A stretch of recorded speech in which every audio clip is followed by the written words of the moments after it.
This story you are about to hear may be hard for some listeners. In 1993, Norma Rodriguez, a mother of two, Andrew, age 11, and Austin, age 4, was murdered in her California home. This murder was nearly 26 years ago. The case went cold and took a decade to solve, which pointed to a family friend, Warren Mackey. Today, Warren is serving his sentence at Valley State Prison in California. Let's hear what Ada, Warren's sister, has to contribute to the story. I remember very vividly the night that I got the phone call that Warren was arrested. I remember I was folding laundry. It was early evening. It was August 27th because that is our older sister's birthday. Warren's wife, Karina, called and said Warren is in jail and he is being charged with murder. And I was like, how can this be? My little brother. We were always so very close growing up. He played baseball for me because I wanted him to. I nicknamed him Wowo. I remember the day he came home from the hospital like it was yesterday.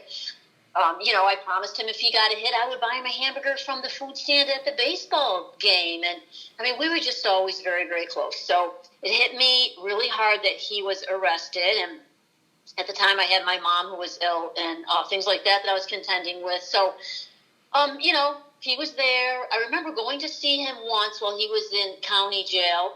We saw him through glass. So I remember that very vividly and, talking with him a little bit then. And then, time went on and I was waiting to hear, what's the evidence? He was saying he wasn't guilty. And then he was saying, well, maybe he was, but he didn't remember doing it because he was a drug addict at the time. And so, I'm waiting. His lawyer was very good. I spoke with his lawyer. Whenever I had a question, I would call his lawyer and his lawyer would call me with new evidence. And, as time went on, we were starting to realize that Warren was guilty and that, things just weren't, because I was thinking, do I need to pay for his defense and these other things. So let's see, around January 2004, Warren admitted that he did kill Norma. And so we were waiting for the sentencing. So then in March, late March, I really can't. I think it was late March. I remember that they gave us a date for the sentencing.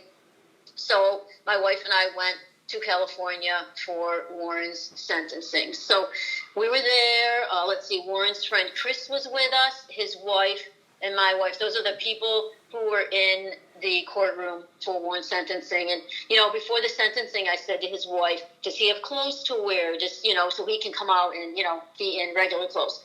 Well, when he came out from wherever they held him and he came into the courtroom, he had on his prison uniform, and I kind of gasped inside, and he had the handcuffs on, and that was very, hard for me to see my little brother like that. So I guess in the end, he wanted the family to see him in the prison uniform so that they would see, Norma's family, to see him like that, so that they would see that he was caught, he's in jail, and, their 10-year hunt for who did this to Norma was over. So he comes out and he's sitting there. Before the sentencing, his lawyer said to me, Ada, you can say something about your brother if you'd like. And I didn't have anything prepared. I didn't know if I'd be able to speak. And so I thought, well, I'm not going to say anything about Warren to disrespect this family. And as a matter of fact, while we were looking for evidence and gathering information about whether or not Warren did this, I had a reporter contact me and wanted a statement from me. And even at the sentencing, the reporters wanted a statement from me when they found out that I was Warren's family. And I declined because I did not want to say anything that was going to disrespect Norma or Norma's family. They have been, through hell, and I just didn't want to make things worse for them. So I spoke briefly, and I just, apologized to them. And I said that whatever we've been through, must pale in comparison to what they've been through, and, things like that. And, the sentencing to me was very much like a funeral because, the judge was there and he, presided over the whole sentencing very much like a pastor would or a priest. And, people were in the courtroom saying things about Warren, that weren't good. Unlike a funeral, usually people say nice things. And so he was sentenced to 15 to life in prison.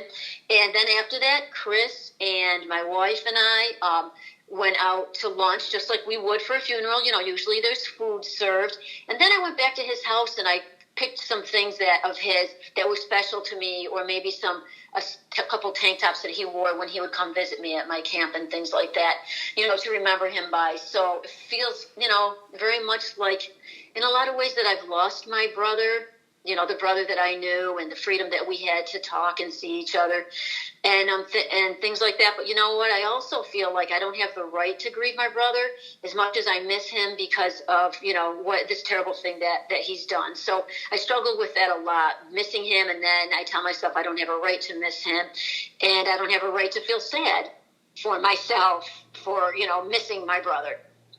So, moving forward a little bit, he's been in for 17 years now. He's been in prison. I guess I'd like to add that in 1993, when this murder happened and he killed Norma, I had no idea. No one had any idea that he had done this and he had committed this murder. So in 2003, when I got that phone call, that was quite a shock. If I had known that he did this, I would have helped him to turn himself in, or would have turned him in 1993. So I guess I did just want to add that. So now moving forward, he's been in prison for 17 years now. And, we've stayed close. We've always been close. He's my little brother. I love him. And, we get to talk a couple times a week, 15 minutes at a time.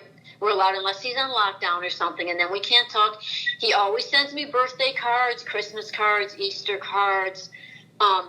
As a fellow inmate who makes cards, so we always make sure that I have a card, which I appreciate, and I always send him cards. We always make sure that we correspond that way. And I worry when he doesn't call me because I'm afraid that something has happened to him, and usually it's because he's on lockdown or something like that. And we talk. When we talk about the past, we talk about the future, we talk about the good times and the bad times, from growing up, and we talk about friends we knew, and we talk about things that happen, and we laugh. And sometimes Warren cries about what he's done and what he's put everybody through because of his mistake. And I think about this quote a lot that this gentleman, Brian Stevenson, said. And he said, his quote is that we're not as bad as the worst thing we've ever done.